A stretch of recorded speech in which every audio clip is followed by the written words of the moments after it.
We've all been there, waiting for that one person to text us back, hearing back from that one job offer, or working so hard on a project thinking that if this just turns out perfect, I'll be discovered and I'll live happily ever after. But in the end, that just made you overthink, it made you anxious, and it actually made you perform worse. And in general, it just made you kind of stressed and sad. If this feels familiar to you, you're not alone, and the chances are that you have a scarcity mindset. And that's what we're going to fix today.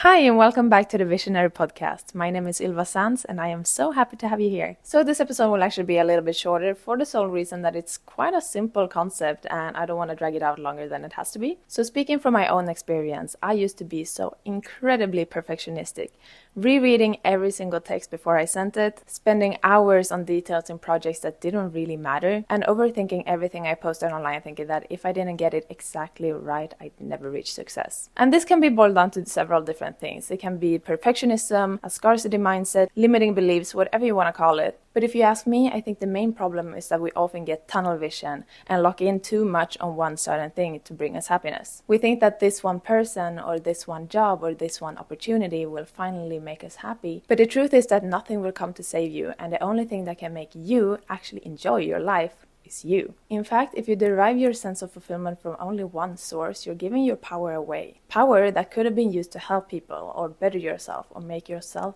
happy. Your energy is your most precious resource, and it is so important that you use it effectively instead of waiting around for outside circumstances that are out of your control anyway. So we pinpoint the problem, but what is the solution? The idea is to fill your life with things that light you up to the point where you won't even notice when something is missing or when something doesn't go right. And I've coined this concept the Overflow Method or the several streams method. I'm not entirely sure yet. Because just like you would with your finances, where you ideally have several streams of income and divide your investments into several different markets, you should also have several different sources of fulfillment in your life. And this is where the idea of overflow comes in, because it shouldn't just satisfy you. It should fill up your cup to the point where even if something gets taken away, you still have more than enough to go around, and even so much that you can give to other people. And I'm not talking about self-distraction or running from your problem. That is a sort of escapism that will only postpone what you inevitably have to deal with. I'm talking about living a life that is so rich in experience and connection that you never forget the incredible things that are waiting out there for you. This makes sure that if one of them falls short, you still have a stable, happy base to your life.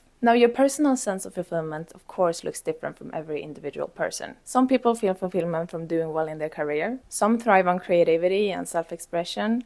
Others like to spend time with their friends and family and partner. And some just want to have crazy experiences and see all that life has to offer. So make it your mission to find out what makes you happy and fulfilled and see how you can incorporate more of that in your life. And the key isn't to make yourself so busy that you don't notice that John from Hinge didn't text you back, but to realize that there are so many options in the world that you never have to rely on one to make you happy. Because when you keep expanding and filling your life with things that make you grow and learn and move forward, you will never feel like there is something that's missing. There's a big difference between having momentum and being stagnant, and it's usually the latter that makes overthinking and doubts creep in. For me, I need to be working on something on my own in order to be fulfilled. I need to be creative and I need to build something. And for many people, this doesn't have to be your full-time job. It can be a side business, a personal brand, volunteer work, or a creative project. And ideally, this should be something that either generates income or helps others, just because that will motivate you to keep doing it. And I really think this is something everyone should do, just because seeing something grow as you're building it is such an empowering and fulfilling feeling. My second rule is that I leave the house every single day. Even if that isn't productive in itself, it gets me out of my head and I get fresh air, and in the end it makes me more creative and productive. Third is that I try to do something social every single day, because this also just keeps me out of my head, and interacting with people that I care about just makes me really happy. It reminds me of my own worth, and it broadens my perspective to hear the opinions and thoughts of others. I myself am also single, so keeping a diverse and constant social life also helps me diversify where I get my social fulfillment. Not only from romantic prospects, but also from friends, professional connections, and family. Not assuming that you found your soulmate on the very first date, and actually continuing to see your friends like regular will ensure that you don't put all of your focus on that one person whose feelings you cannot control anyway. Again, we don't want to put all of our eggs in one basket. Now, I don't promote non-monogamy, but I think you know what I mean. And just because I know a lot of people struggle with this,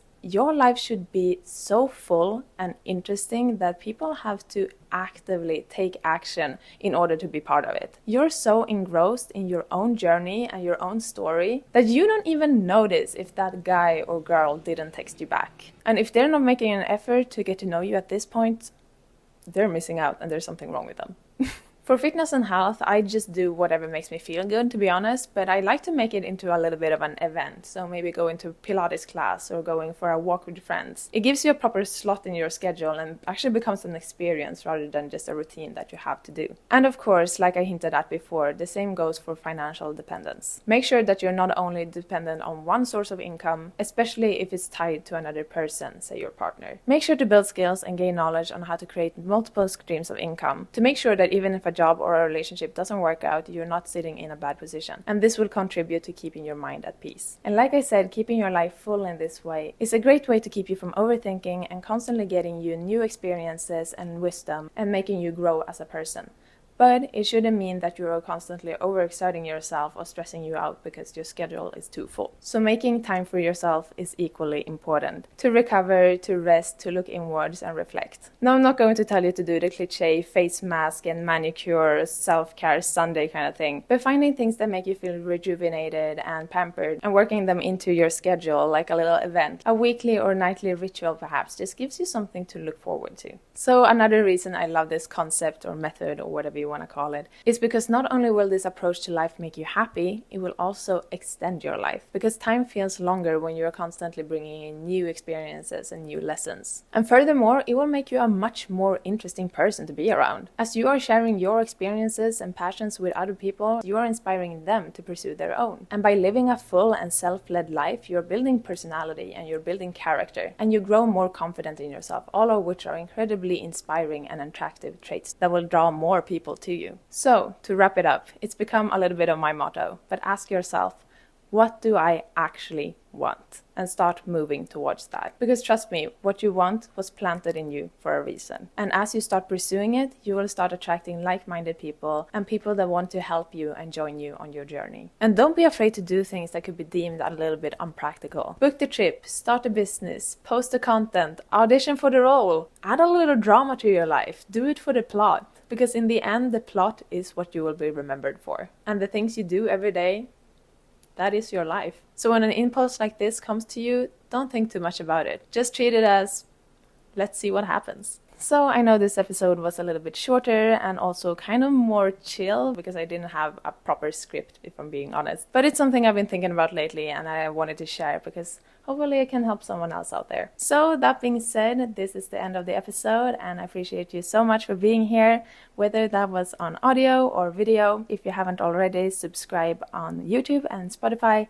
and I will hopefully see you in the next episode. Take care. Bye.